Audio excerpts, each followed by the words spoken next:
Just be forewarned, my bedroom is right off the kitchen and my family is serving up dinner. I made a big pot of beans in the Instant Pot and they're making like tostadas and tacos and stuff with it. So there'll just be noise. I wanted to take a couple of minutes and talk about some criticism that I've been getting lately.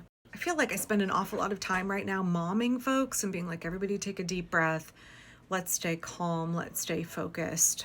We should not be catastrophizing right now. We should not be creating fictions in which we fantasize about terrible, horrible outcomes and then hand over our future to Donald Trump and say, you will bring about that fantasy. You will make it a reality. I will go ahead and cede the future to you, Donald Trump and the fascists.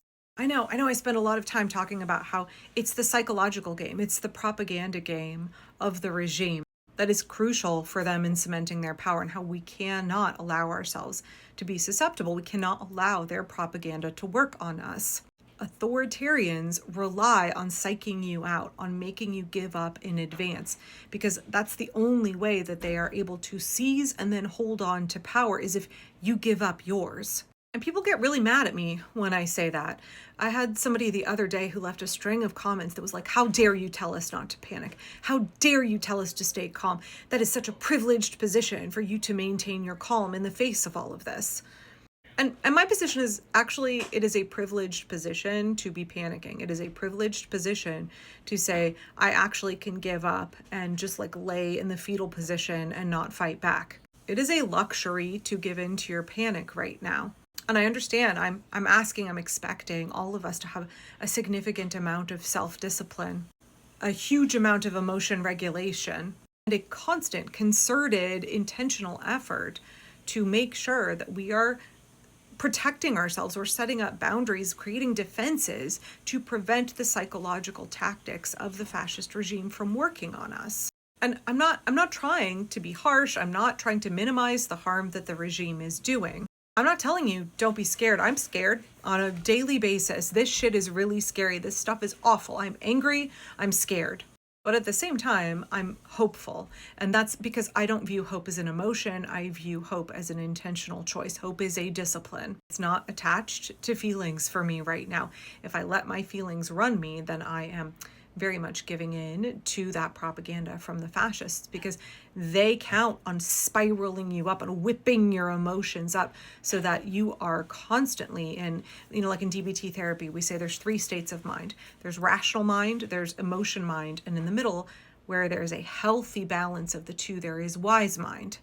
The propaganda of the regime seeks to spin you all up and have you constantly in emotion mind, where your emotions are just driving all of your choices, all of your actions, and you're no longer really able to tap into rational thought and make good strategic decisions. You're just in that fight, flight, freeze, fawn, just letting your panic, letting your fear run you. The regime is counting on that. They're counting on keeping you in a highly emotionally charged state where you cannot access rational thought. You are not in a place where you can put together a good plan, because everything is being driven by like your adrenaline, by your big feelings. We've got to figure out how to get ourselves in wise mind. And again, if you've not taken DBT therapy and you find yourself really susceptible to the propaganda of the regime, I really encourage you.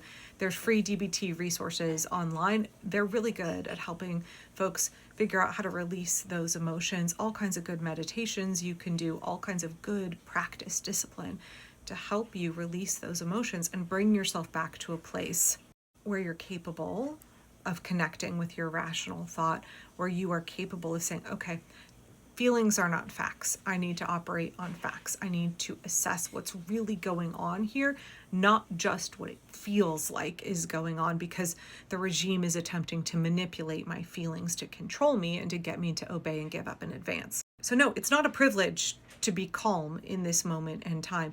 It is a luxury to give in to your panic. It is a luxury to give in to your emotions and say, it's just easier to give up. It's just easier to let myself panic and to stop fighting and to lay down and let fascism roll on in and absolutely destroy this country and absolutely inflict just tremendous suffering and death on the most vulnerable here in the United States and around the world. If you're still upset with me after all of that explanation, I understand. I really do. These are really, really difficult times.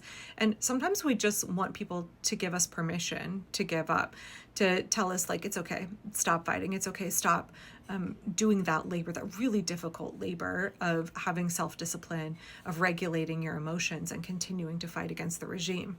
Right. I'm trying to be encouraging and say, I believe in you. You are so much more capable than you give yourself credit for.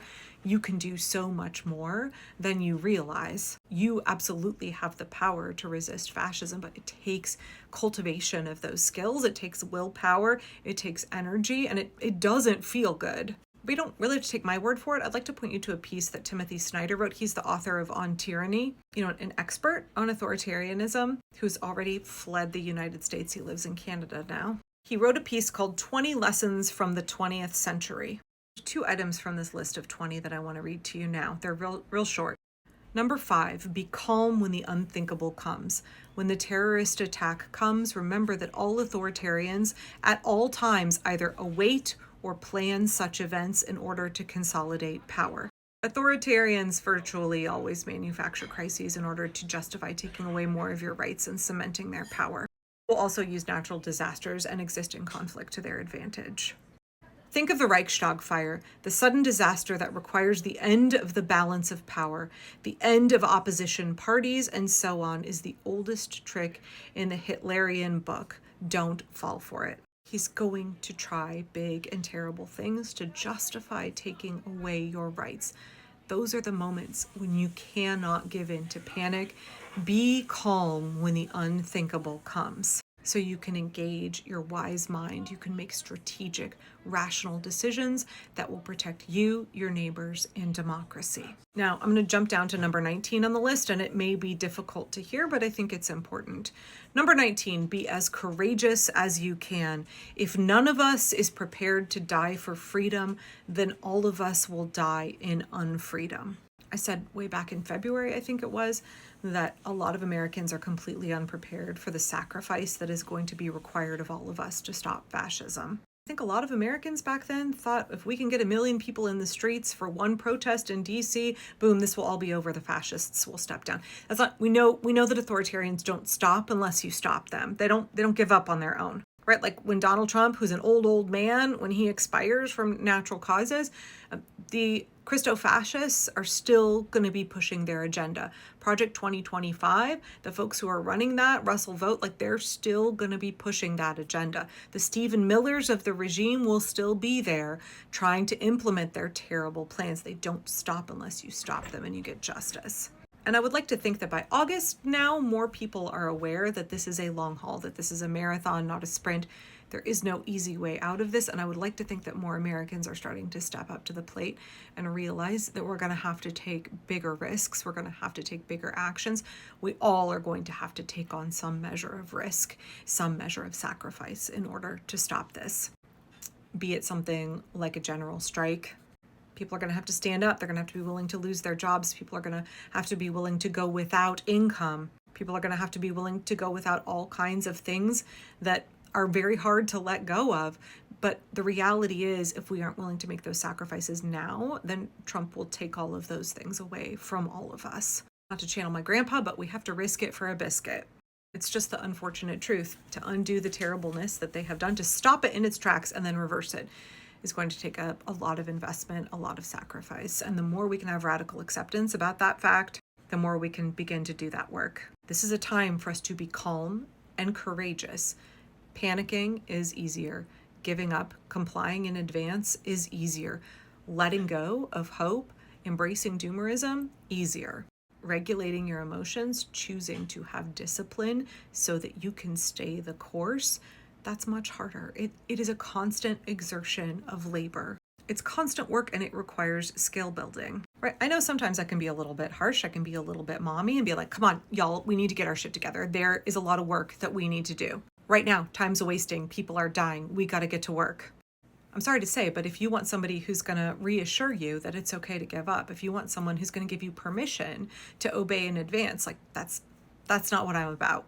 But it's because I care about you, I care about this country, I care about our freedoms, that I say the things that I say. Y'all can be courageous. We need you. your contribution here matters. Don't give up.